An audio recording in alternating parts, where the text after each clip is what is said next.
Se han concatenado los temas, no se sienten muy perdidos ahí en el espacio sideral, o cómo van.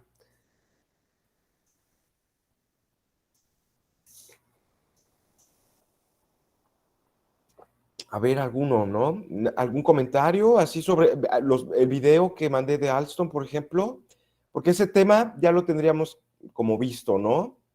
Ya dimos una clase, ahí está la exposición y bueno, este textito que les mandé. Eh, pero no sé si tengan algún comentario sobre eso. Es la única tarea de nuestra unidad, ¿no? Entonces échenle ganas ahí, a ese control de lectura, a ese reporte, ¿no? Bueno, si no es así, vamos a pasar entonces a esta perspectiva coherentista. Me gustaría decir también, preguntarles si ya se acercaron a esta segunda lectura del propio Ernesto Sosa. Si no lo han hecho, pues ya les invito a que lo hagan porque, digamos, es parte importante de lo que vamos a ver ahora, ¿no? Es lo que vamos a discutir.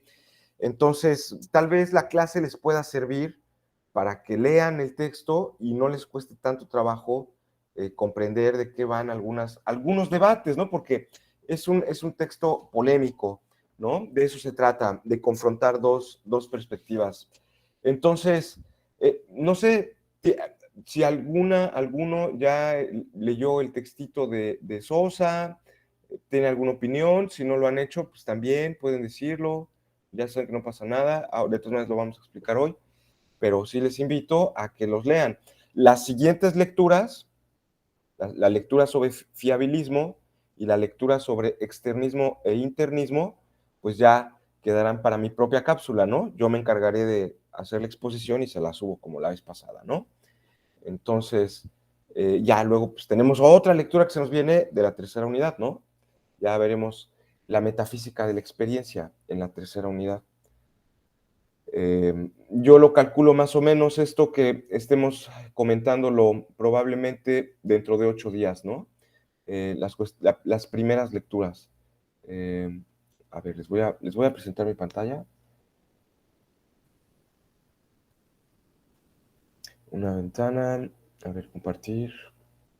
Aquí está.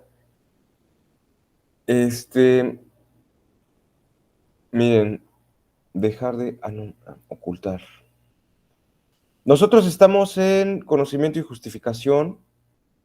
Bueno, es la segunda unidad. Vean este cuadro también, ¿no? Ya lo habíamos comentado, es este cuadro de el naufragio de la Medusa, de la balsa de la Medusa, un poco haciendo referencia a esto, ¿no? Ya hemos leído a Alston, bueno, aquí está la tarea, vean, ya hasta se pasó por un día. No sé si le subí esa cosita de Alston, creo que no se las he subido. Ay, qué menso. Bueno, ahora voy a leer vamos a leer esta perspectiva, ¿no? La justificación coherentista.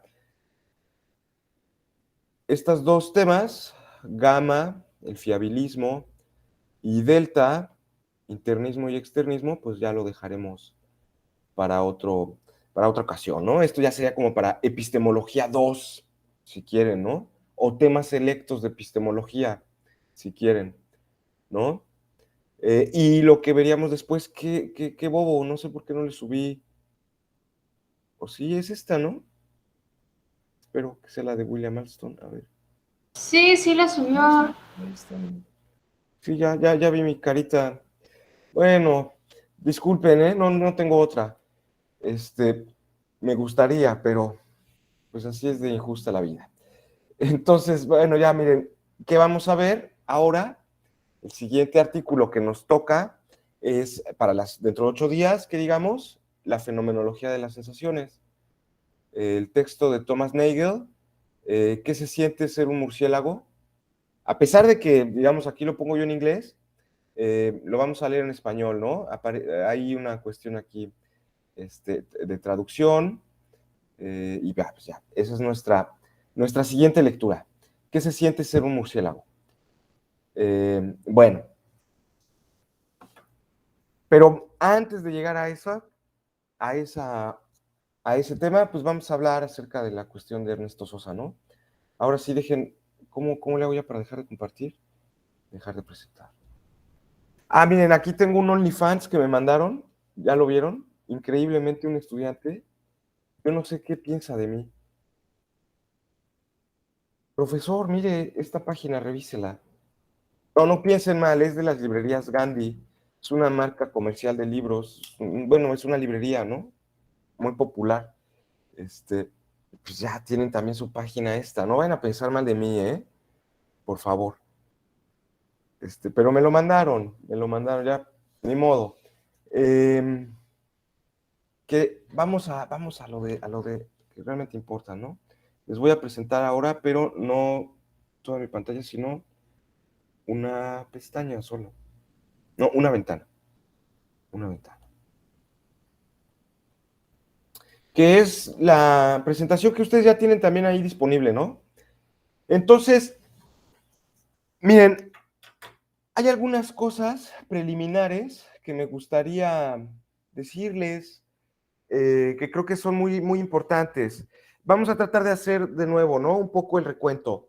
Venimos de una perspectiva en la que el escepticismo, de cierta manera, nos parece que nos ha acorralado en este trilema, en la justificación de nuestras creencias, ¿no? Parece que invariablemente, a la hora de que nosotros nos enfrentamos con la variedad pirrónica del escepticismo y los tropos, etcétera, o incluso la cartesiana, o incluso la académica, se nos están pidiendo justificaciones, ¿no? Parece que en el fondo lo que el escéptico está exigiendo es que nosotros tengamos una especie de respaldo o de garantía, ¿no? Aquí los norteamericanos, bueno, en inglés, ellos suelen ser muy estrictos en esto, ¿eh? Suelen distinguir, por ejemplo, entre el warrant, ¿no? Ya saben, pues, garantía, ¿no? Este, y digámoslo, justify, ¿no? Que esté justificado. Entonces, y ya ahí se meten en problemas conceptuales, ¿no?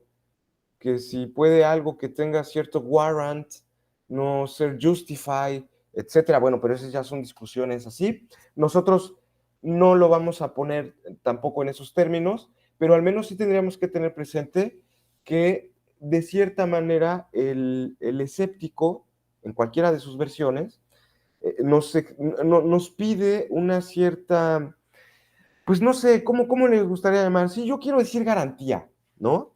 Un respaldo. Es un poco las traducciones que se han hecho de estos términos, ¿no? Y bueno, se ha creído que, por ejemplo, esos respaldos son las justificaciones, ¿no? El hecho de que tú des razones. Y ya lo hemos visto. Según el trilema de Agripa, el trilema de Münchhausen, etcétera, a la hora de dar razones, pues parece que podemos llegar a estos tres callejones sin salida que ya lo habíamos visto, ¿no? Es en una parte, en esa justificación de nuestras creencias o de nuestros conocimientos u oraciones o lo que sea, que digamos, querramos decir que forman parte del conocimiento, pues, podemos llegar a una cadena de justificaciones ad infinitum, ¿no? Que se prolongue al infinito. Y justamente para detener esa progresión es que aparece la idea del fundacionalismo. No sé si hasta acá me siguen, ¿no? El fundacionalismo con Descartes es muy importante en esa versión, digamos la versión cartesiana. Nosotros ya vimos una versión un poquito más sofisticada, ¿no? No quiero decir que mejor, ¿no? Pero al menos un poco más formulada en términos más formales, ¿no? Si ustedes quieren verlo así, una definición muy mínima, ¿no?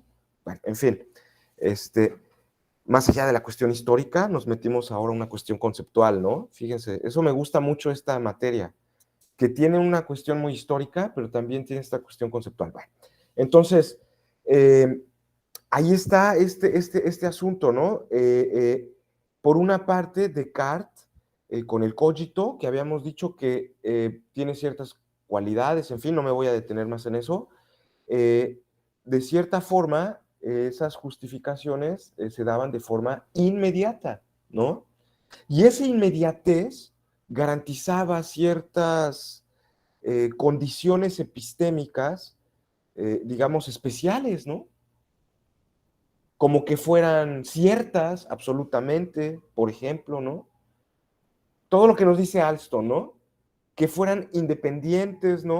O sea, toda la crítica que desmenuza ahí Alston contra Will y contra Leder, ¿no? Se creía que esas justificaciones eran el límite en la cadena de justificación, porque hacia el final de la justificación, nosotros vamos a llegar a una justificación que no se va a dar de forma mediata, es decir, que está a través de algo, ¿no? De otra creencia. Yo lo sé porque conozco otra cosa, ¿no? O porque sé otra cosa. Yo lo sé porque sé otro, ¿no? Sino que aquí yo lo sé de forma directa. Y en el fondo, la estructura que se nos planteaba en el fundacionalismo del conocimiento era una especie como de pirámide invertida, ¿no? Ya lo habíamos visto, ¿no?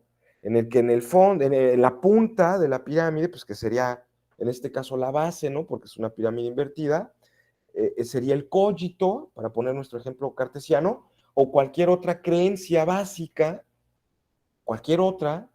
Si uno es empirista, podría decir tal vez los datos de los sentidos, ¿no?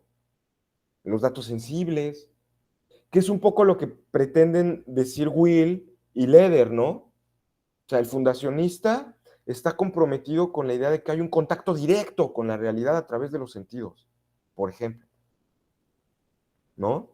Bueno, esa es la imagen que nos dan del conocimiento. Y por eso, ahí ya, pum, ¿no? Obtenemos la verdad de forma infalible, de forma incorregible, todo lo que ya habíamos visto. Pues sí, pero ya, en la crítica, etcétera, ahí esa pirámide invertida, ¿no? De pronto, pues ya lo habíamos visto con Alston, ¿no? Un poco invierte esa idea, dice, bueno, no, más que pensar en una pirámide, pensemos en una estructura arbórea, ¿no? En el que a veces las cadenas de justificación no se dan de una forma lineal, como en una del cogito, ya se desprenden todas, sino que a veces se dan de forma circular, como pues puede pasar en, no sé si han visto las hojas, ¿no? A mí me gusta, pues, uno ahí ve las hojas y ve los vasos capilares por los que pasa la savia, y pues sí son así, pues tienen figuras que digamos no son necesariamente lineales, ¿no? Son líneas rectas del todo, ¿no? En fin, o las ramas, cómo se hacen, ¿no? Aquí los arbolitos, pues no necesariamente pues es el tronquito, así como yo los dibujo cuando mi amigo artista me dice, a ver, haz tu dibujo de un árbol, ¿no? Y 3 palos ahí rectos y órale, ¿no? No, pues así no son los árboles, ¿no? Bueno, pero entonces, pero ¿qué sí defiende el fundacionista? La existencia de esas creencias básicas. Que esas creencias básicas cumplen un papel epistémico relevante. Ojo, pero Alston en su crítica dice, bueno, en su crítica a Will y a Leder, ¿no? Dice, bueno, es que estos no tienen una versión así muy básica de lo que significa ser fundacionista, porque el fundacionista no tiene que estar comprometido con la verdad de la creencia, por ejemplo. No tiene que estar comprometido con la independencia de las creencias unas de otras. Lo único con lo que tiene que estar comprometido es que hay creencias que no se justifican mediante otras creencias, que se justifican mediante otra cosa diferente que no son las creencias, o que no son procesos inferenciales. Acuérdense, cuando utilizo la palabra inferencia, no nada más es en términos lógicos, del modus ponens, modus tollens, reducción al absurdo, no, sino inferencia como incluso lo entiende a veces Will y lo entiende Leder, ¿no? Porque ellos entienden que, pues, hay como ciertas mediaciones sociales, ¿no? O sea, como que sí podemos tener cierto conocimiento directo, pero en el fondo, esa es la crítica de Will al fundacionismo, pero en el fondo ese conocimiento directo para poder reconocerlo, yo necesito una estructura conceptual que aprendo en las prácticas sociales. Hay algo que yo no aprendo, ¿no? A lo mejor a percibir, porque pues yo abro los ojos y percibo, y hace rato que me sentía así un poco mal, estaba yo así temblando con un frío, dice, no puede ser, ¿no? Pues sí, pero bueno, el poder reconocer, ¿no? Digo, yo no aprendí a sentir frío, sentir calor, pues eso es algo que ya lo traigo, ¿no? Es parte de mi organismo. O sea, en eso sí hay algo que no es aprendido, ¿no? Pero, y digamos, en ese sentido, habría como una cuestión de que es directo, ¿no? De que es inmediato. Pero el hecho de reconocer, por ejemplo, que hace rato yo tenía frío, ay, ¿no? Y pues claro, ¿cómo va a ser frío Tuxtla, que es una ciudad súper calurosa, ¿no? Ahí yo dije, ¿qué pasó con mi termostato? Ya está fallando ahí. Le voy a echar anticongelante a mi agua para que no me descompense, ¿no? Este, pero yo poder reconocer que ese estado es algo interno a mí, dice Will, eso es algo aprendido. Eso es algo que tú haces de forma mediata, mediada, pues, ¿no? Es decir, conoces a través de las prácticas sociales, de cómo se usan las palabras, cómo se usa la palabra yo, ¿no? Si la usas adecuadamente, no la usas adecuadamente, pues si yo tengo frío, ¿no?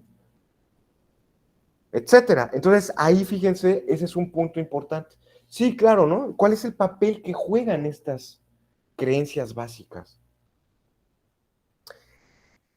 Volvamos al ejemplo, volvamos a lo que nos trajo hasta acá, que es justamente el principio de los tropos, el escepticismo, ¿no? Fue lo que nos trajo hasta acá.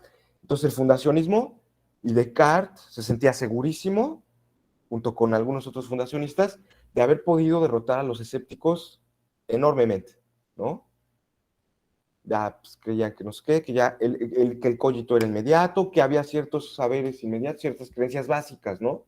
Que se había probado eso. Y bueno, es ahí donde aparece justamente una de las posibilidades de entrada del coherentismo, de la justificación. Cosa que ya le habían criticado a Descartes, ¿no?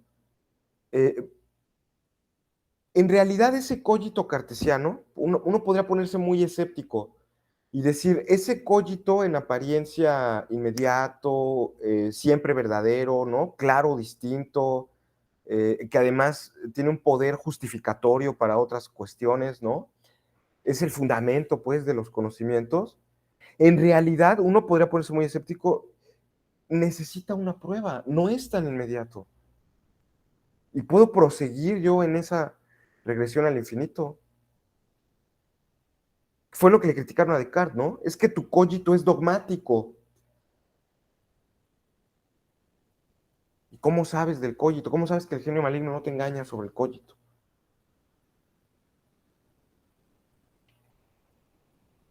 ¿Y cómo sabes, no? O sea, ahí parece que el cogito, pues, criticar esa idea de que tenga ese poder, digámoslo así, de eh, poder detener esa regresión. Que el cogito no necesite ninguna justificación posterior. Entonces, esa es una manera de entrar. Para evitar esa regresión al infinito, también uno puede apelar a la noción de coherencia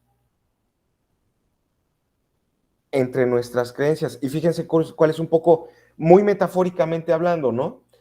¿Cuál es un poco la imagen que nos ofrece el conocimiento, perdón, cuál es la imagen del conocimiento que nos ofrece el fundacionista, que es una pirámide, y la que nos ofrece la teoría de la coherencia o la teoría de la justificación coherentista? Es más bien como una especie de red, yo diría como de almadía, ¿no?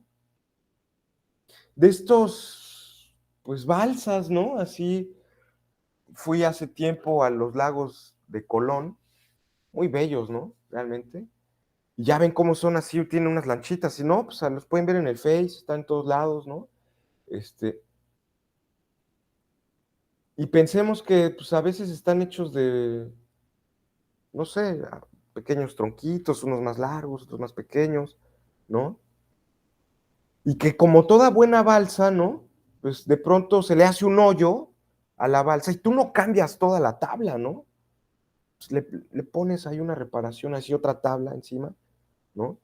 Ya que no se le mete el agua nada más y ya. Y puedes ir construyendo tu balsa, ¿no?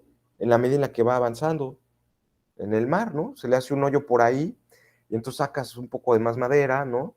Y ya le pones ahí las tablas para que no se hunda, y luego del otro lado se le hace otro hoyo y pues agarras de otra parte y le pones así.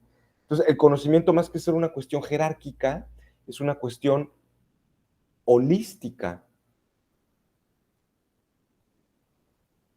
No hay una especie de fundamento, ¿no?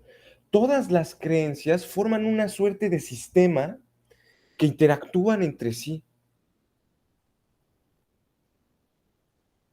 Y es ese sistema de creencias, y ojo, estoy usando la palabra sistema, ¿eh? El sistema es la reunión de elementos distintos, dispersos, plurales, bajo un único principio, bajo un orden, ¿no? Eso es lo que ordena. Por ejemplo, siempre pongo el caso del sistema digestivo, porque soy muy tragón, ¿no? Entonces vean, ¿no? La noción de sistema es como diversos elementos de nuestro organismo, de nuestro cuerpo, etcétera, se relacionan para un fin, para cumplir una función orgánica determinada, ¿no? La nutrición, no nada más es comer Doritos, ¿no?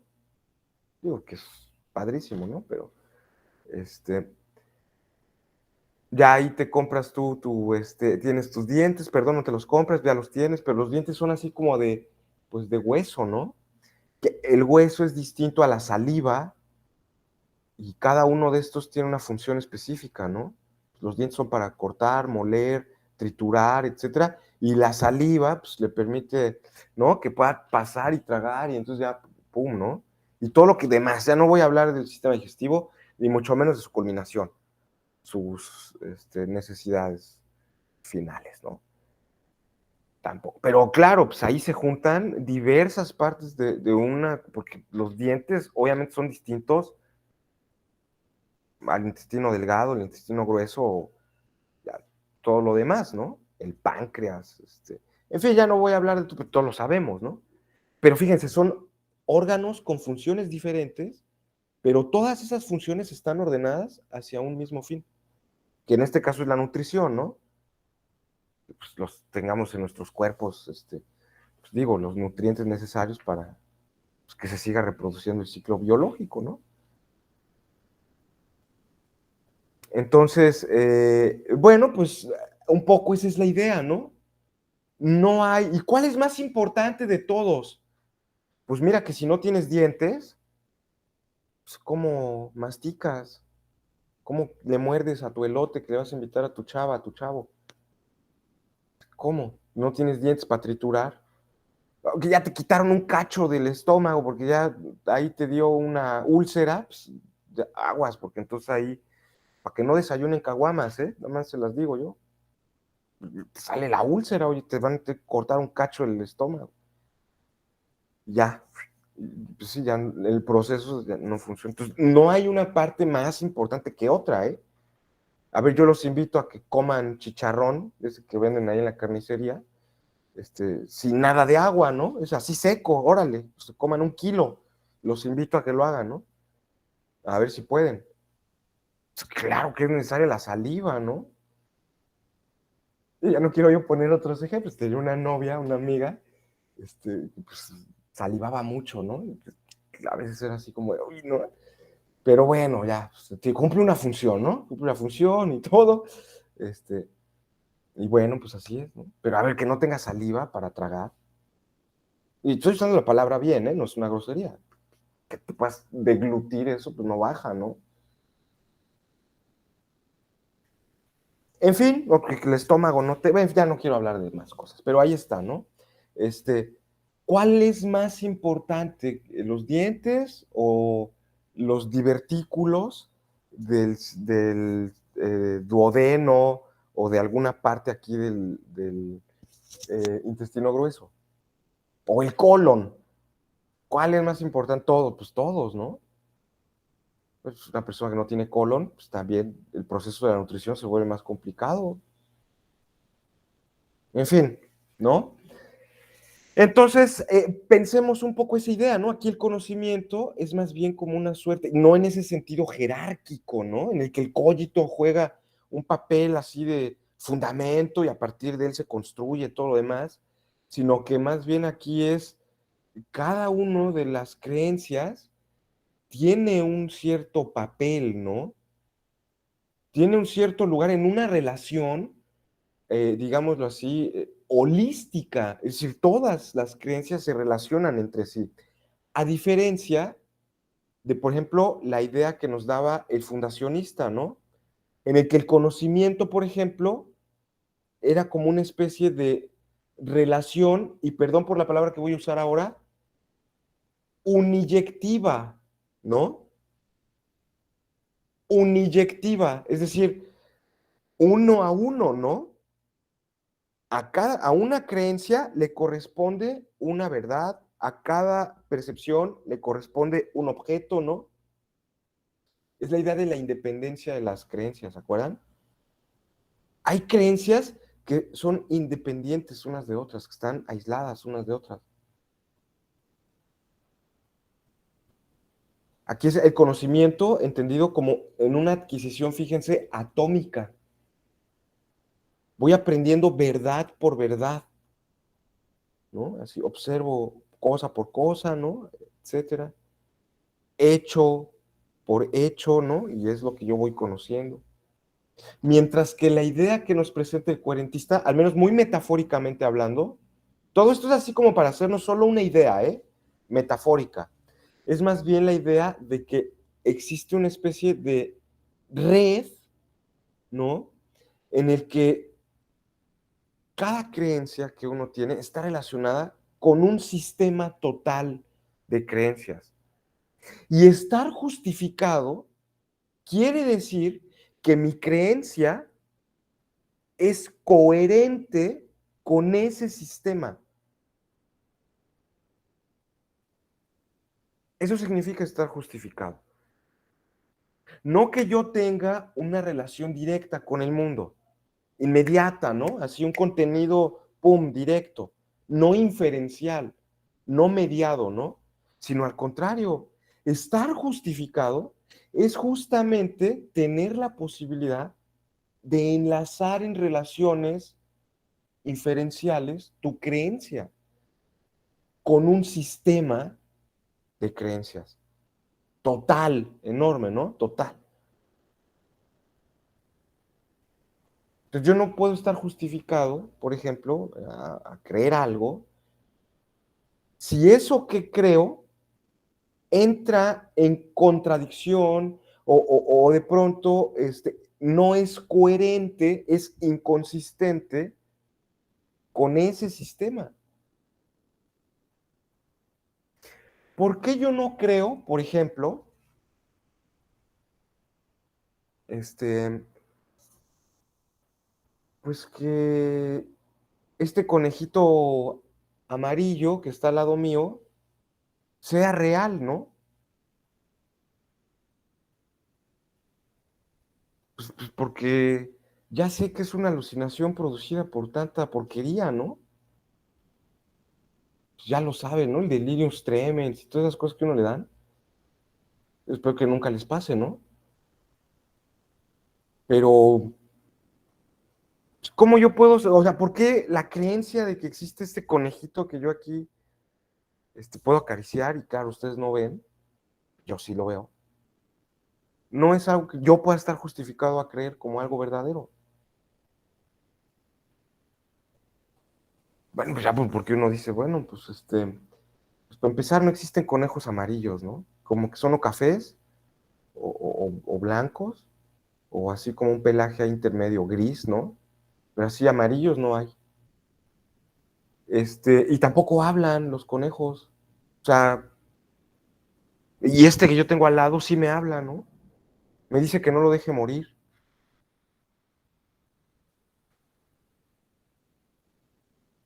¿Y cómo te hago para que no? No, tú sigue tomando, órale, pues, ¿no? Para que yo no me muera, tú sigue tomando. Ya, pues, órale, sí, ¿no?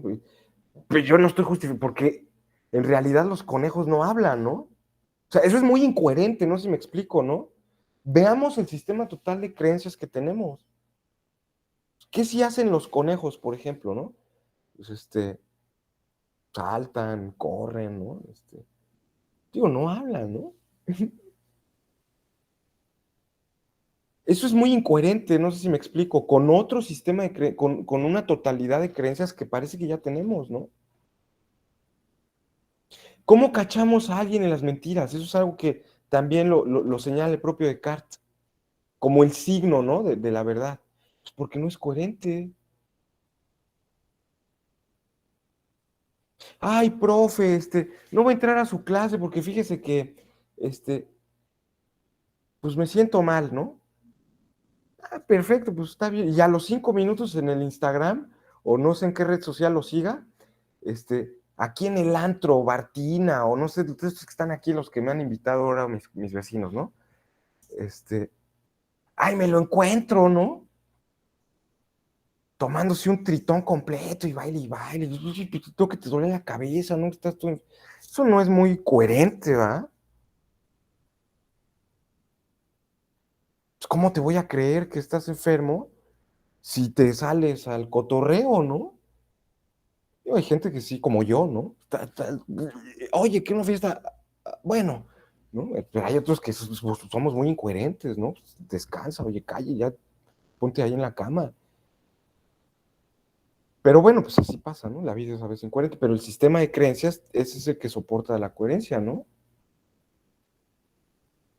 Entonces ahí fíjense, simplemente esta imagen, ¿no? Que se nos ofrece, por un lado, de una especie de pirámide jerárquica, en el que sí, estas creencias básicas juegan un papel epistémico que tiene un estatus importante, distinto, ¿no? Un papel relevante.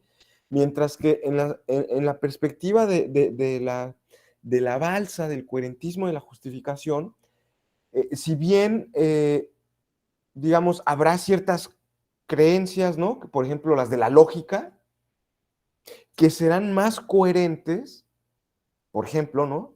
Que mi creencia en mi amiguito aquí, el conejo blanco o conejo amarillo, que me dice que no lo mate y que siga bebiendo. A lo mejor es más coherente la lógica que esto, a un sistema de creencias total. Pero no es que la lógica, digamos, sea el fundamento, ¿no? O sea, ay, ya de ahí todo lo demás obtiene su verdad. Para nada. Juega un papel relevante en la construcción del sistema de coherencia, pero pues podría ser el caso que a lo mejor de pronto tengamos una experiencia muy recalcitrante, una experiencia realmente muy impactante, que haga que todo ese sistema de creencias se venga abajo, ¿eh? Incluso la lógica, la matemática misma. Le pasó el siglo pasado, ¿no? Ay, tenían contradicciones en los fundamentos de la aritmética y todo. Pues, la teoría acerca de los números, imagínense, ¿no? Las matemáticas que eran la ciencia por excelencia de la humanidad y a principios del siglo XX, una contradicción ahí en sus fundamentos insoportable para los matemáticos, los lógicos y todo eso, ¿no? Pues podría ser, ¿no? Que incluso las matemáticas, pues, o la lógica y todo, se venga abajo, ¿no? Y tengamos que hacer otro sistema de creencias, ¿no? Entonces, bueno, aquí hay algunas cosas, no sé qué les ha parecido esto, ¿no? Que les he planteado, esta idea.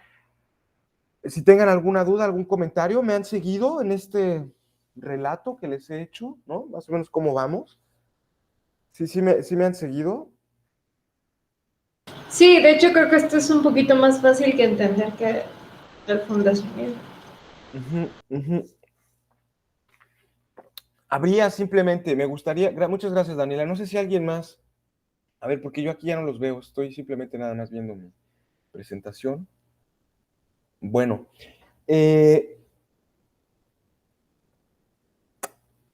quiero hacer unas acotaciones aquí, que tiene que ver justamente con los primeros supuestos, ¿no? Con el supuesto número 1, con S1. Y hacia allá van mis acotaciones. Cuando hablamos de fundacionismo y cuando hablamos de coherentismo, que digamos, ¿no? Nos estamos moviendo en una definición del conocimiento estándar, que digamos, dada por Platón. La definición así llamada tripartita, ¿no? No estamos dando nosotros una definición de qué es el conocimiento. No, no, no. Ya tenemos una definición.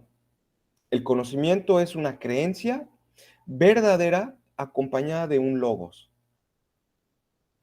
Esto es el teteto, ¿no? La tercera definición que da el teteto sobre el conocimiento. En ese supuesto se está moviendo esto. Pero fíjense, se llama, ya lo he platicado, lo recuerdo, simplemente definición tripartita porque está compuesta de 3 elementos la noción de conocimiento. Por una parte, el conocimiento es una creencia, una especie de contenido mental, una especie de representación, idea, pensamiento, es una creencia, ¿no? Nosotros no estamos analizando qué es la creencia. Esa es otra teoría, ¿no? La teoría acerca de qué son las creencias. Bueno, hay muchas definiciones, en fin, pero nosotros nos vamos a meter. Luego, además, esa creencia no basta con que tengamos creencias, debe ser verdadera. Y ahí también hay otro punto, ¿no? Hay otro punto. La teoría acerca de la verdad. Te los digo con humildad, yo en la maestría me dediqué a averiguar estas teorías acerca de la verdad, de hace mucho tiempo, la verdad. Logré simplemente publicar un articulito nada más de ahí. Y bueno, ese es otro tema, ¿no? Distinto. ¿Qué es la teoría de la verdad? ¿Qué es la verdad? Y explicar la naturaleza de la verdad, ¿no? Y aquí, fíjense, en esta teoría, la teoría sobre la verdad, aparece otra vez esta misma caracterización, este mismo nombre, esta misma etiqueta del coherentismo. Hay una teoría coherentista de la verdad. La verdad es una relación de coherencia entre las creencias. La verdad. Hay otras definiciones de verdad. La verdad es la adecuación de mi mente con la realidad. La definición clásica, ¿no? Adequatio intellectum cum re. La adecuación de mi mente con la cosa. Esa es la definición clásica de verdad. ¿Qué nos dice la teoría coherentista? Que la verdad es la coherencia que hay entre creencias.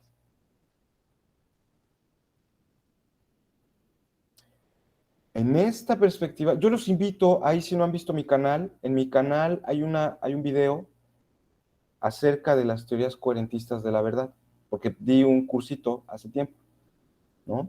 Creo que hace un año, no sé si todavía no entraban, o si ya entraron, pues ya habían entrado, creo que todavía no entraban. Les sugiero que los vean, ¿no? Aquí hay varios nombres sobre las teorías de la verdad coherentista. Entonces, fíjense, hagamos una tabla. Teoría de la verdad Coherentismo se opone a correspondentismo. La teoría de la correspondencia, ¿no? En términos de la teoría de la verdad. Pero, y aquí viene el punto importante, nosotros, fíjense, estamos analizando el tercer elemento del conocimiento, según esta definición clásica. Estamos analizando la noción de justificación.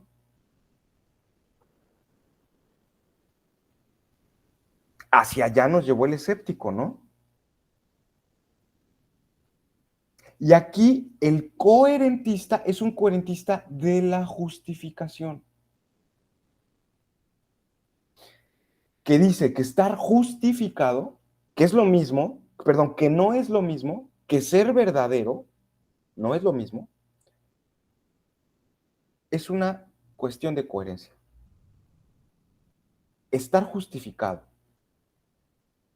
Se pueden dar esas mezclas, ¿no? Se puede dar la mezcla de que uno tenga una teoría, una teoría del conocimiento en la que uno pueda ser correspondentista correspondentista de la verdad, pero coherentista de la justificación. Porque el coherentismo de la justificación se opone al fundacionalismo.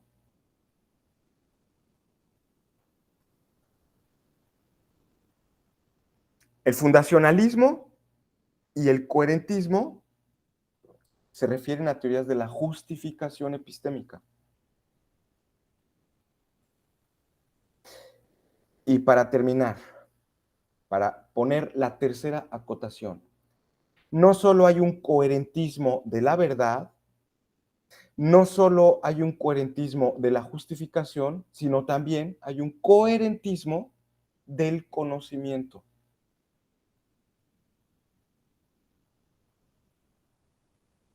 El conocimiento no es creencia verdadera y justificada, sino el orden coherente entre creencias.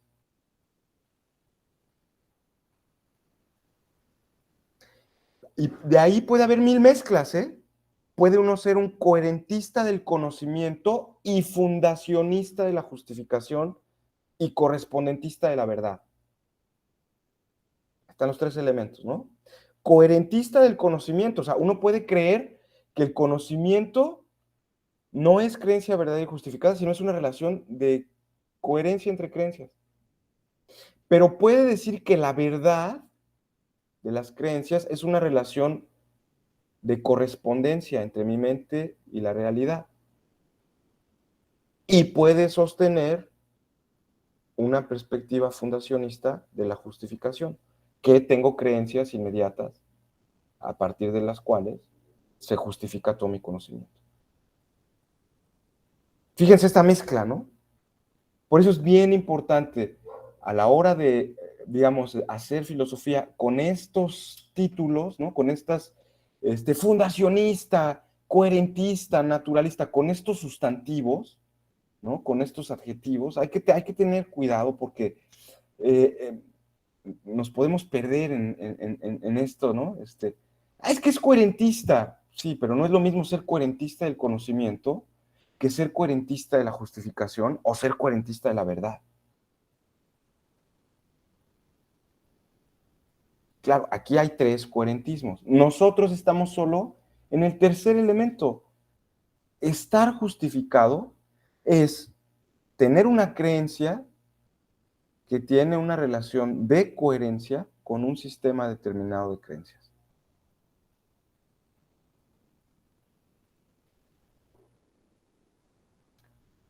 Ese es un poco, no sé si me siguen. ¿Qué tal? ¿Qué tal? ¿Qué les parece? ¿Es claro lo que estoy diciendo?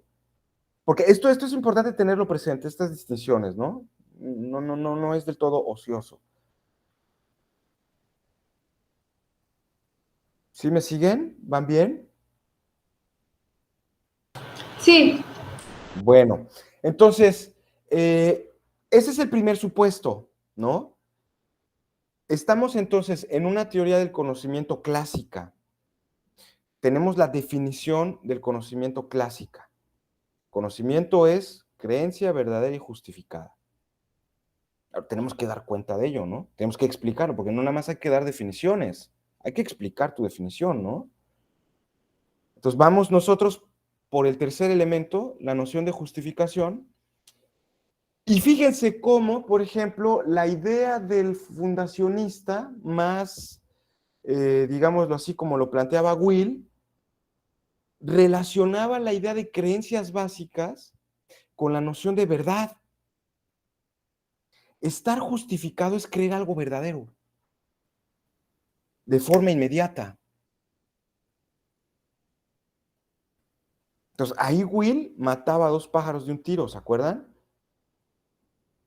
Al menos en los términos de las creencias básicas, porque no todo nuestro conocimiento está constituido de creencias básicas, ¿no? Hay otras creencias, pero que en el fondo encuentran su justificación, su respaldo, su garantía en la verdad directa con la realidad, ¿no?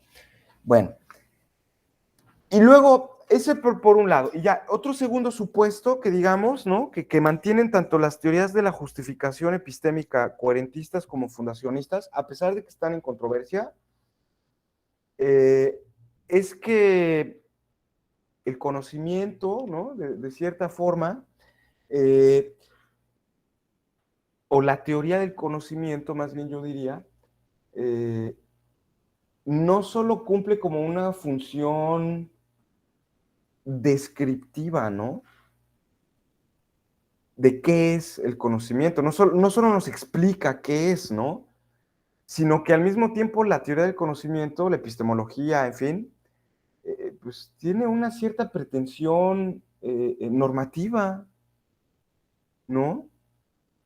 Ese fue como un poco, si ustedes lo quieren ver, el legado positivo que nos dio el escéptico, ¿no? O sea, no cualquier cosa vale como conocimiento, no sé si me explico, ¿no? Yo creo que hacia allá es como una de las cosas que le debemos de agradecer al escéptico, ¿no? A tener ese punto del escepticismo, pues siempre bien presente en nosotros, ¿no?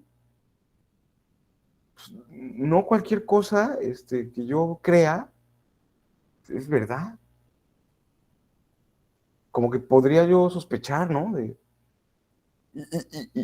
De eso. Y como que para que algo sea verdad, pues se tienen que cumplir ciertos estándares, así, digamos, pues no quiero decir muy elevados, pero bueno, si uno se pone muy escéptico, así, tal vez sí son muy elevados, pero no sé, no cualquier cosa es conocimiento, ¿no?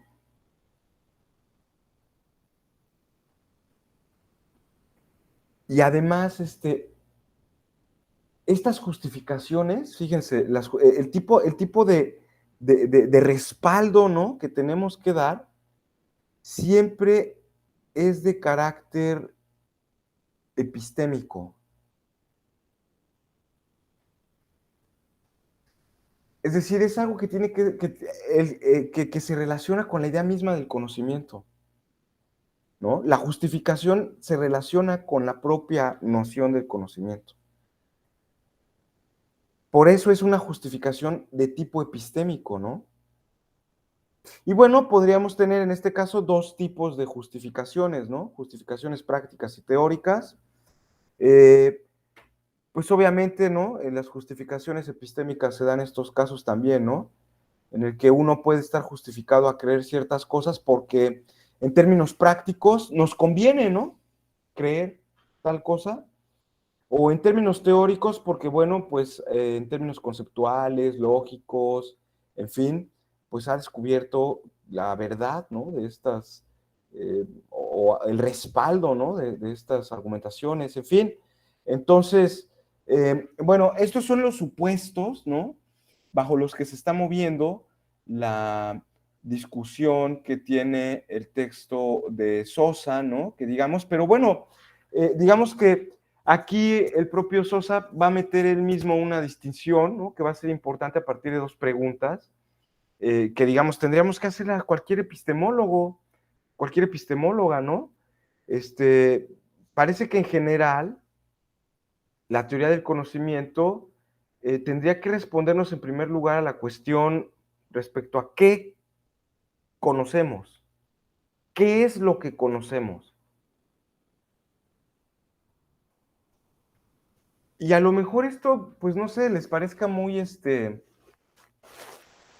no sé, ¿qué creen que conozcamos? ¿Qué es lo que conocemos? ¿Qué conocemos? ¿Qué opinan ustedes? ¿Qué conocemos? Yo podría dar aquí algunas ideas, pero ¿qué creen ustedes que conozcamos? Por ejemplo, les voy a dar algunas ideas, ya tal vez ustedes eligen. Por ejemplo, ¿ustedes creen que conozcamos objetos y sus propiedades?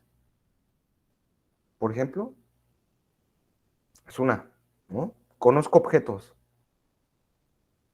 y las propiedades que tienen. Podemos poner, no sé, medio cartesianos y decir que solo sabemos que existimos. Cartesianamente hablando, muy bien, podríamos decir que yo conozco mis ideas. Eso es lo que yo conozco. No conozco objetos, conozco las ideas de los objetos. ¿Ya lo vieron? Ahí está el giro cartesiano hacia la subjetividad fundamental en la modernidad. Esto es básico, ¿no? Yo no conozco objetos, sino lo que conozco de forma inmediata es la mente y sus propiedades, mis ideas sobre los objetos. Bueno, puedo tener un conocimiento confuso, puedo tener ideas claras y distintas, ¿no? Pero lo que conozco yo no es la realidad, los objetos, conozco mis ideas. A través de mis ideas es que conozco la realidad. Este punto es clave, ¿no? En la filosofía cartesiana. A través de mis ideas conozco la realidad. Porque lo que yo conozco de este libro, que supuestamente lo más inmediato, ¿no?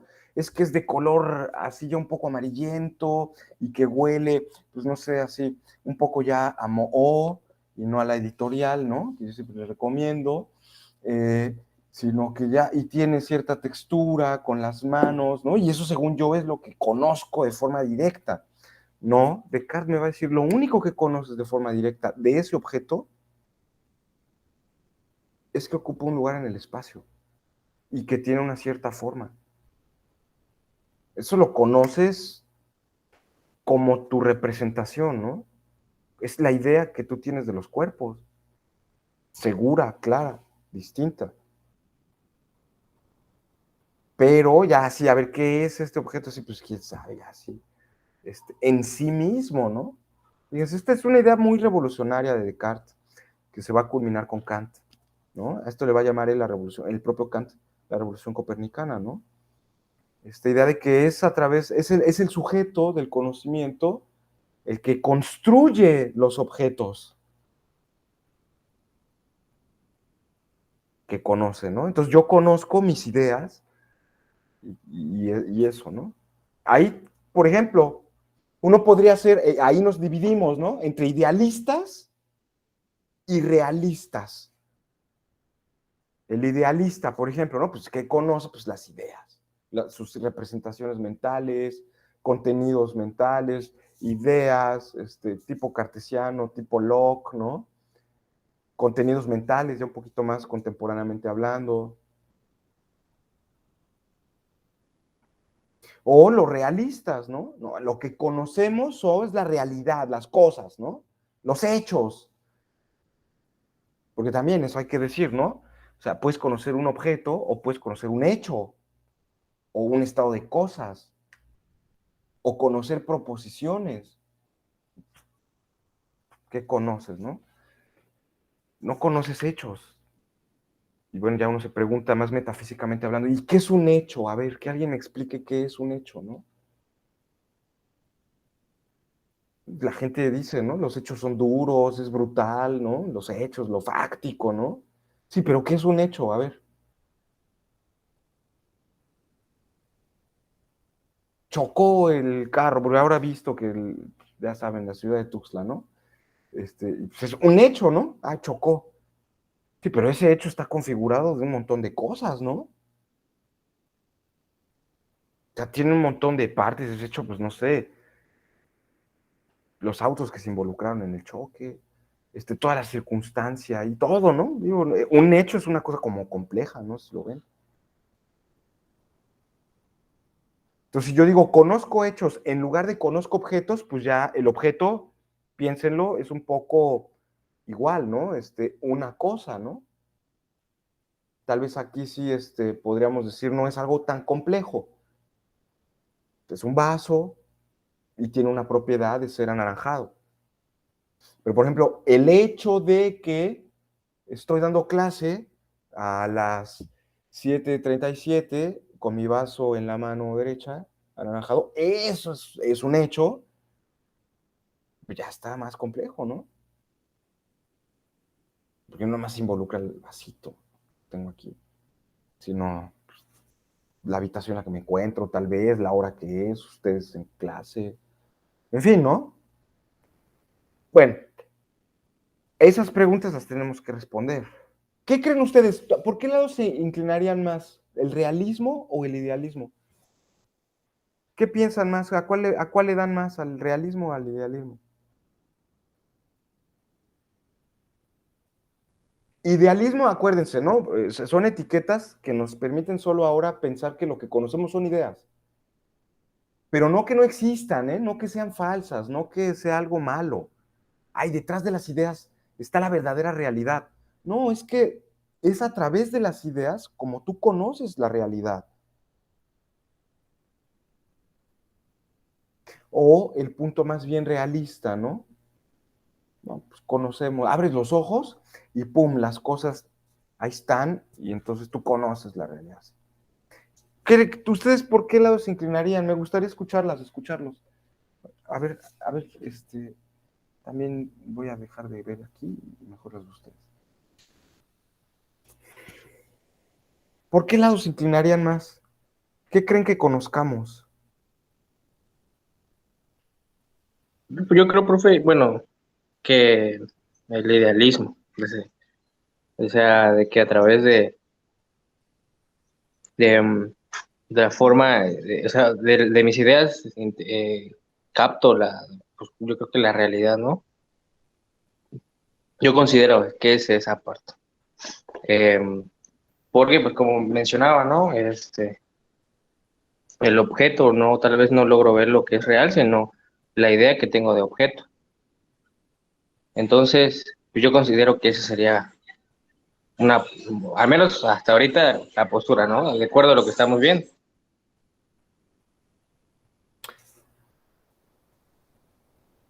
Pues sí, sí, yo también tengo muchas inclinaciones hacia el idealismo, he de decirlo. En ese sentido, ¿eh? De que lo que conocemos no es la realidad, vamos a usar, pero, ay, es que no conocemos la realidad, entonces conocemos fantasías o ilusiones o así.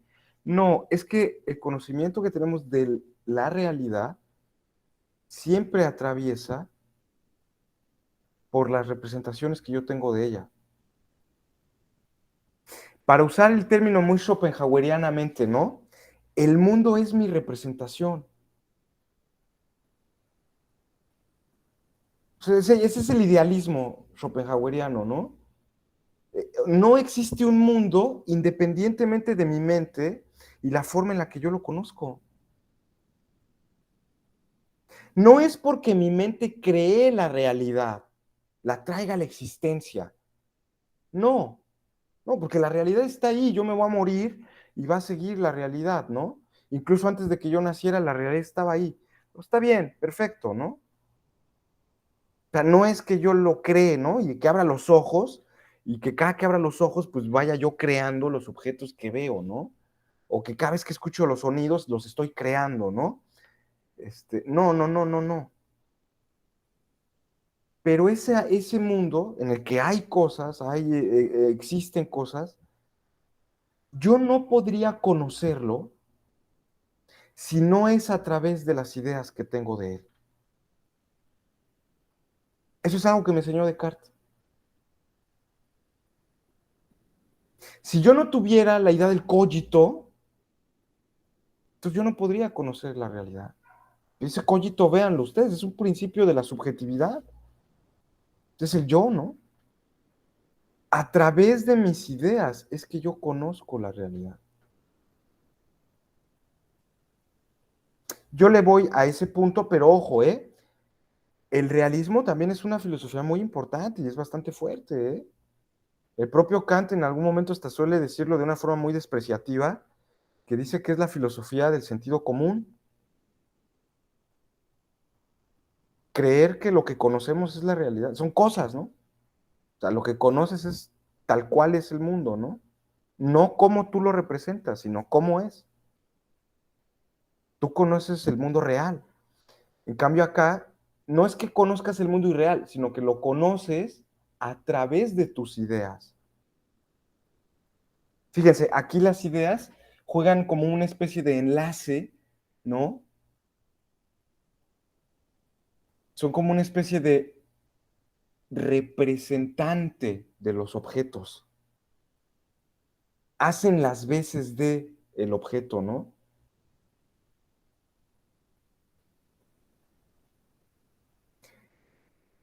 Pero bueno, yo me inclino por esa visión idealista. Sin embargo, pues ya lo ven, también hay, el realismo es muy fuerte, sobre todo si uno tiene como cierto carácter más aristotélico o un empirismo, ¿no? Un cierto empirismo muy del sentido común. Les digo, Kant lo suele llamar como la filosofía del sentido común, ¿no? Esta suerte de realismo, en el que lo que conocemos son hechos o la realidad, o así de forma directa, inmediata, ¿no? Sin mediar nada de nuestras creencias ni nada. Entonces, bueno, no sé, ¿alguien más que quiera decir? Bueno, pues sí, sí, yo también ahí concuerdo contigo, Alexis, aunque si alguien esté en desacuerdo, pues bienvenido sea también, ¿no? Si alguien sea más realista, menos idealista. Profe, yo tengo una pregunta. En Adelante, eso Alexis. del idealismo, sí entra esto de la interpretación o entraría en ambas, en idealismo y realismo? O sea, el hecho de cómo interpreto lo que estoy, o sea, el objeto, ¿no? O sea, eh, y como lo que mencionaba ahorita de mi representación, bueno, a través de mi conciencia, ¿no? De mis ideas, voy a de alguna forma crear una representación y a través de esa representación voy a hacer una interpretación. No sé si eso entraría solamente en el idealismo o también entra en el realismo, o sea, en la forma en que interpreto estos hechos. O bueno, no sé. Sí, no sé si me di a entender como me preguntas. Sí, sí, sí, sí, creo que sí. Yo no utilizaría la palabra interpretación, pero entiendo hacia dónde vas, ¿no? De pronto, a ver si hago sentido con lo que nos has dicho, ¿no? De pronto, Alexis, yo te entendí así, nos está diciendo, bueno, eh, esta idea de que en realidad, por ejemplo, ¿no? El mundo depende de las interpretaciones que tengamos de él, por decirlo así. Tal vez lo estoy diciendo de una forma muy champurrada, muy chabacano, pero más o menos así te entendí, ¿no? De pronto la realidad o el mundo, en cierto sentido, depende de la interpretación que yo le doy a él, ¿no? Yo no utilizaría la palabra interpretación, yo más bien utilizaría la noción de conocimiento. Lo que es la realidad depende de mi conocimiento, del conocimiento que yo tengo de eso. Porque el acceso que yo tengo a la realidad siempre está mediado por la certeza del cogito, no sé si me explico. O sea, el cogito ese sí es directo. Todo el conocimiento demás, ese ya no es directo, ya está mediado por el cogito. Entonces, ese principio de subjetividad que es el cogito, ya ancla, ¿no? Que digamos a esa visión idealista. Miren,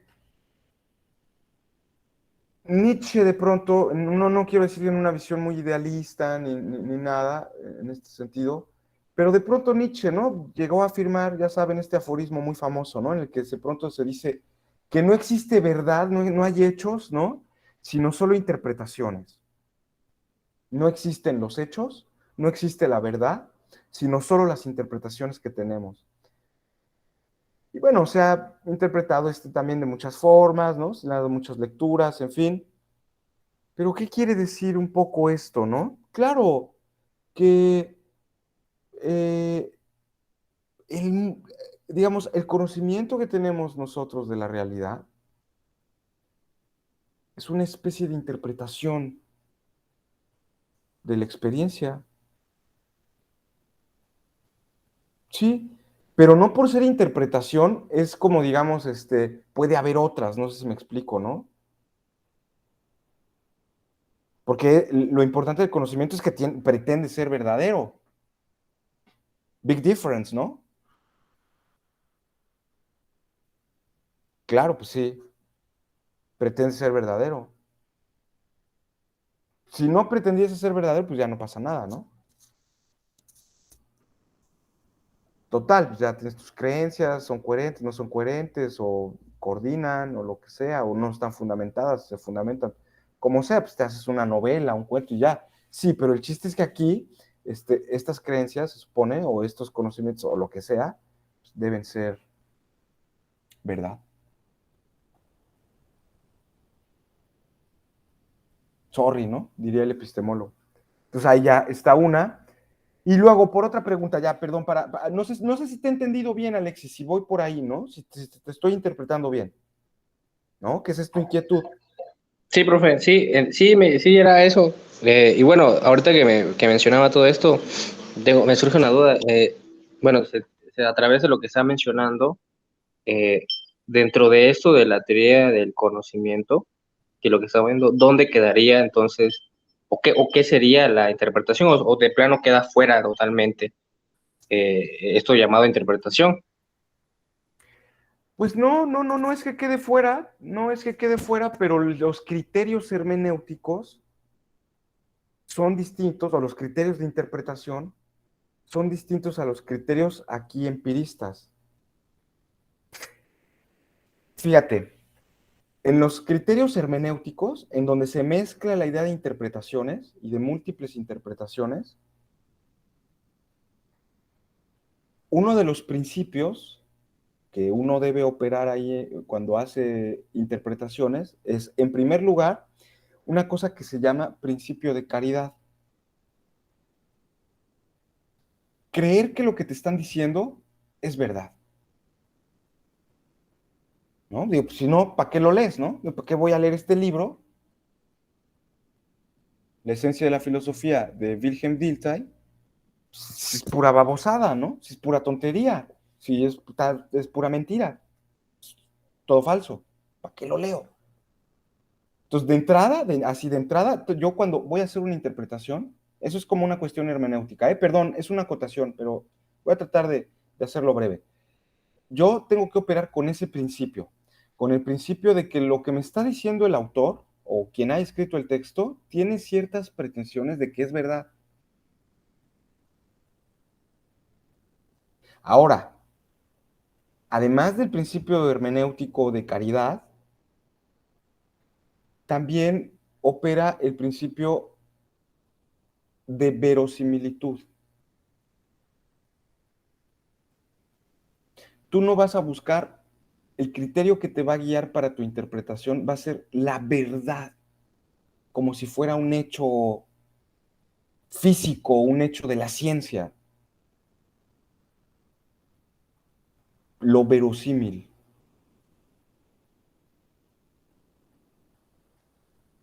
que es distinto, ¿no? Hay muchas cosas que son inverosímiles, que uno no podría decir que tengan cierta coherencia, y que son verdad, ¿no? Ya les puse yo hace rato a Madonna, ¿no? Es que estoy obsesionado, pues no puedo creerlo, ¿no? 63 años y parece que tiene 20. Increíble. Sí, pues no lo podría yo creer, ¿no? Pero es verdad, no sé si me explico. Es muy inverosímil, pero Otras cosas que, por ejemplo, suenan muy verosímil, ¿no? Pero que son falsas, ¿no? Es decir, parece que son verdad, pero que termina siendo falso, ¿no? No quiero yo poner ejemplos, pero algo que parece que es verdad y a la mera hora, pues resulta que te engañó la novia. Ay, perdón con mis ejemplos, ¿no? Todo era muy pues, correcto, ¿no? Ahí iba jalando bien y de pronto, no, resulta que, ¿sabes qué? Tengo novio. Y, pero, ¿cómo? Nos íbamos a casar, ¿no? No, sí, es que ya le ahorraste el anillo de bodas a mi esposo. Pero, burazo, ¿no? Bueno, todo iba muy bien y resultó falso, ¿no? Fake news. Entonces, pero, por ejemplo, en la hermenéutica, en el arte de la interpretación, sí es fundamental apelar a que las cosas que están pasando ahí pues, siguen cierto orden verosímil, ¿no? A ver, por ejemplo, porque esto de la interpretación tiene que ver a veces también con cuestiones, de ahí surge pues la idea de la hermenéutica, de la interpretación de los textos sagrados y de los códices y todas estas cuestiones incluso religiosas y sacerdotales, ¿no? Entonces, bueno, pues lean ustedes la Biblia, ¿no? Hagan ahí ustedes, lean cualquier capítulo, ¿no? Del Génesis, por ejemplo, y Dios crea el mundo 7 días y tal, y ahí cada quien tiene su interpretación, y claro, las interpretaciones, para empezar yo tengo que creer que lo que dice ese libro, pues es verdad, ¿no? Digo, si no, ¿para qué? Si ya pienso que es malo, ¿para qué lo leo? Pues te lo tiras a la basura, ¿no? Lo quemas. En fin. Eh, pero si ya le crees que es verdad, ¿no? Pero además de creer que sea verdad, que lo que te están diciendo ahí es algo verdadero, tienes que encontrarle pues una lógica interna a lo que se está diciendo, ¿no? Ahí está la idea de verosimilitud. O sea, te tienes que meter en su contexto, ¿no? O sea, ¿por qué dice que 7 días? ¿Por qué no 15? Como en México, que a los 15 días vuelve otra vez a florecer la realidad, ¿no? Pues, te pagan la quincena, ¿no? Ya, otra vez ya, todos felices y ya dejas de comer marucha, ¿no? Este, pero bueno, pues ya, ni modo. ¿Por qué 7? ¿Por qué no 20, no? Ah, pues, ¿y por qué al último los seres humanos? ¿Por qué no los hizo luego, luego? ¿Y cómo está eso de que, a ver, hizo un paraíso y eso es jardín de Edén y todo, pues, a ver, ¿de qué se trata esto, no? Entonces ahí, pues tenemos que darle cierta coherencia, o sea, tenemos que tratar de interpretarlo, pues no sé, lo más apegado a lo que pudo haber sido el escritor de hace 10,000 años que escribió ese libro, ¿no? Vamos a hacer el esfuerzo enorme de hacer un mundo en el que esto, de cierta manera, tenía un orden, ¿no? Que no sonaba así como bien descabellado. ¿Por qué 7? Ah, pues porque en esa época antigua de los hebreos y tal, y Moisés y tal, el 7 era el número sagrado. Entonces Dios es perfecto y pues el 7 representaba la perfección y el 7 significa que la obra de Dios es perfecta. Ese es el significado de esta interpretación de la Biblia. Por decir algo, ¿no? Claro, pero le da cierto orden, ¿no? O sea, estás tratando de decir, no, no, esto no es una payasada. Para la gente de esa época, pues así pensaban, y nosotros pues no pensamos así, ¿verdad? Porque ya somos millennials, posmodernas, y pues no, pues qué vamos a andar diciendo que el número 7 es sagrado, ¿verdad? Ya, sagrado ya creo que ni Miley Cyrus, ¿no? Solo Madonna. Bueno, al menos para mí ahora, ¿no? Veras, me impresionó. Ya voy a dejar de hablar de Madonna. Increíble, increíble. Pobre mujer, le ha ido un poco mal en el amor. Este, todas las parejas que ha tenido creo que le han pegado a la pobre chava. Bueno, ya no chava, porque pues, es una señora ya, una anciana casi, ¿no? Ya saben que anduvo con Sean Penn y todo eso me enteré, no me enteré ahorita, pero me volvió a la mente. Bueno, en fin, soy muy influenciable, no sean ustedes como yo. Entonces, bueno, pues aquí pensemos un poco, ¿no? En esto. Y veamos la estrategia de Sosa, Dice, bueno, responder a la pregunta de qué conocemos, nos lleva a pensarnos a una especie de particularismo, ¿no? Particularismo en el sentido de que hay cosas específicas que sí podemos conocer, ¿no? Y responder al número 2, ¿cómo es que conocemos? Pues nos lleva igual, ¿no? A una idea del conocimiento, digámoslo así, mediado a través de un método. O sea, el conocimiento sigue ciertas reglas. Hay un cierto camino, ¿no? Que se tiene que seguir para obtenerlo. No sé si me explico, ¿no? Y en este sentido, la visión de ese camino, de ese metodismo, no como religión, ¿eh? Digo, la religión muy respetable, pero aquí no estamos hablando de la religión calvinista, ¿no? De la cual se separa el metodismo, sino que estamos hablando más bien de que hay como una especie de idea a través de la cual obtenemos el conocimiento, y si no viene mediante esos datos o mediante esos vías, entonces, pues no hay conocimiento, ¿no? Y eso nos pone en un peligro. Por ejemplo, como el tipo cartesiano, ¿no? ¿Cómo obtenemos nuestro conocimiento? Mediante la razón. Solo la razón lo obtiene. Ese conocimiento cierto y claro y distinto y todo. Nada más. Los sentidos no. Entonces, ahí ya uno podría postular cierto dogmatismo, ¿no? Solo la razón. Y ahí tú tienes que justificar por qué la razón, ¿no? Y por qué no los sentidos y por qué no otras cosas, ¿no? O, por otro lado, poner un estándar tan alto de ese método que de pronto pues, nadie puede cumplir con ese camino, ¿no? Para obtener el conocimiento, porque es un camino realmente, yo creo que ni Dios, ¿verdad? O a lo mejor solo Dios, ¿no? Como dice por ahí, no quiero yo decir el nombre mal, pero creo que es Lawrence Bonjour, un epistemólogo, Lawrence Bonjour, dice que de pronto, no, Robert Audi, ¿no? Dice Robert Audi, un epistemólogo contemporáneo, que de pronto los filósofas del conocimiento, en esta perspectiva del método, esta fascinación por los métodos, desarrollaron una idea de Dios como la del conocimiento divino, ¿no? O sea, cómo conoce, pero no los seres humanos, sino cómo conoce Dios, ¿no?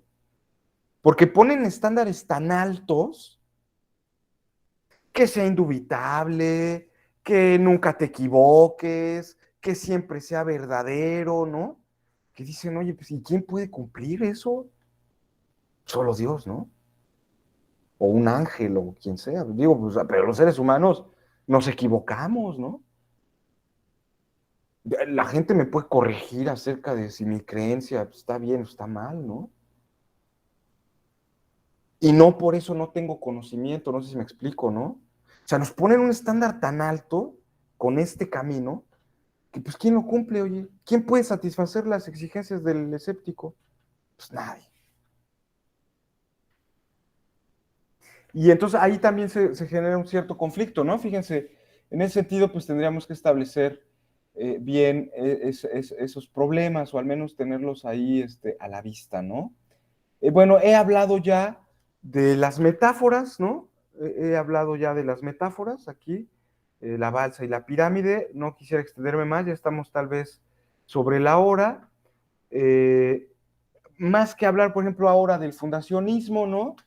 Me gustaría más bien hablar del coherentismo, ¿no? Que digamos, que surge como una alternativa en la cuestión del método o metodista, que aparece en una, digamos, falla del fundacionismo, ¿no?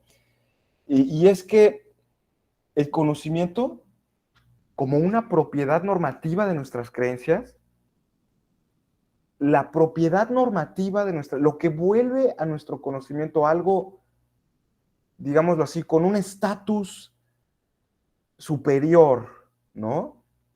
Pero no como los sangrones que fui a ver el otro día el sábado en esos pinches antros, la verdad. Ay, se sienten así, ¿no? Guanabis, ¿no? Qué horror. Espero que nunca vayan, ¿no? O si van, pues, I'm sorry, ¿no? Puro guanabí, ¿no? la verdad. No es porque sea superior ni nada en ese sentido, sino es superior en el sentido en el que tiene un estatus epistémico distinto al de la simple creencia. Ya es conocimiento, ¿no? Y ese estatus se lo da justamente esa relación de coherencia. Lo que hace que un conocimiento sea, o una creencia sea parte del conocimiento, es la relación de coherencia que establece respecto a un conjunto sistemático de otras creencias a las que pertenece. Entonces, ahí radica su carácter prescriptivo. La coherencia, a diferencia de lo que nos decía un poco como el escéptico, ¿no? Pone también una norma. Ahí está la norma, ¿no? En fin, algunas cosas hay más que decir. Me gustaría todavía seguir comentando. Bueno, pues tengo aquí, ya lo ven, 19 diapositivas. Seguir hablando de esto. La siguiente vez, ¿qué les parece, no? Y tal vez con esto ya cerrar nuestra segunda unidad y pues esperar las capsulitas que va a haber sobre externismo y etcétera, ¿no? Que ya les he hablado. Entonces, bueno, pues todavía quedamos con algunas cosas pendientes, ¿no? En realidad yo les invito pues a que lean el textito de Sosa, ya bien lo decía Daniela, parece que es un poco más sencillo, ¿no? Parece que es un poco más sencillo que el otro artículo que veníamos leyendo, así que no sé si quieren comentar algo, si no tienen alguna duda al respecto, alguna cosa que me quieran decir, bueno, pues yo me doy por satisfecho, les agradezco, ¿no? Ahora dejo de grabarles y bueno, pues subiré la grabación mañana, ¿no?